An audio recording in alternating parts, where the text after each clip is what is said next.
Imagine एक ऐसा time जब कोई टाइम नहीं था, कोई स्पेस नहीं था, कोई अर्थ नहीं थी, कोई स्काई नहीं था, कोई स्वर्ग नहीं, कोई नर्क नहीं, कोई क्रिएशन नहीं, कोई डिस्ट्रक्शन नहीं। सिर्फ एक ही चीज मौजूद थी, प्योर कॉन्शियसनेस। उस विशाल नथिंगनेस में दो पावर्स थीं। एक थे शिव, शांत, निराकार और सभी गुणों से परे। दूसरी शक्ति, एक असीमित, रहस्यमयी, अदृश्य एनर्जी की लहर। उनका मिलन वो दुनिया बनाने के लिए नहीं था, वो कुछ गहरा, कुछ मौलिक था। प्राण का जन्म, जीवन की पहली यूनिवर्सीय धड़कन। उनके मिलन से आद्या शक्ति का उदय हुआ। वो न तो स्त्री थीं और न ही पुरुष, न देवी न दानव। वो थीं तंत्र की पहली देवी। आद्या शक्ति ने मंत्र नहीं जपे, उन्होंने अनुष्ठान नहीं किए, उन्होंने साइलेंट मेडिटेशन किया, गहरा अटूट ध्यान, पूरी अंधेरे में, पूरी शांति में। उन्होंने उस कॉन्शियसनेस पर मेडिटेट किया जो खुद ब्रह्म से भी परे थी। उनकी पहली साधना शव साधना।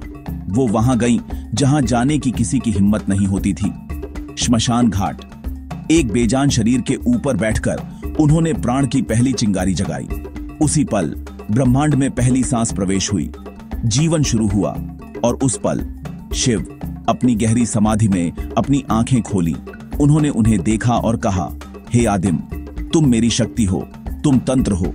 उनके मिलन से अर्धनारीश्वर का निर्माण हुआ, आधे शिव आधी शक्ति। पर याद रहे, जिसने शिव में कॉन्शियसनेस जगाई वो खुद आद्या शक्ति थी। उन्होंने पहला तंत्र सूत्र प्रकट किया, एक ऐसा रास्ता जिसमें कोई सख्त नियम नहीं, कोई नैतिकता नहीं, कोई पाप या पुण्य नहीं, बस एक सीधी यात्रा प्राण से ब्रह्म तक। अपने शरीर से उन्होंने तीन महान शक्तियों को प्रकट किया, काली जो समय को निगल जाती है, तारा जो अमृता के अमृत की रक्षा करती है, छिन्नमस्ता त्याग और आत्मनियंत्रण का प्रतीक। फिर आई अन्य महाविद्यास, भुवनेश्वरी, भैरवी, बगलामुखी, धूमावती, मातंगी, त्रिपुरा सुंदरी, कमला। सभी की एक ही जड़ थी, प्राण का जागरण। और यही तंत्र का सार है।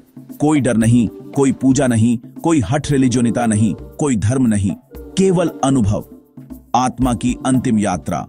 तो अगली बार जब कोई कहे कि तंत्र अंधेरा है, उन्हें बताओ, तंत्र वो जगह है जहां पहली सांस जागी, जहां शिव ने पहली बार अपनी आंखें खोली और तंत्र की पहली देवी आद्या थी, प्रकाश और अंधेरे दोनों की मां।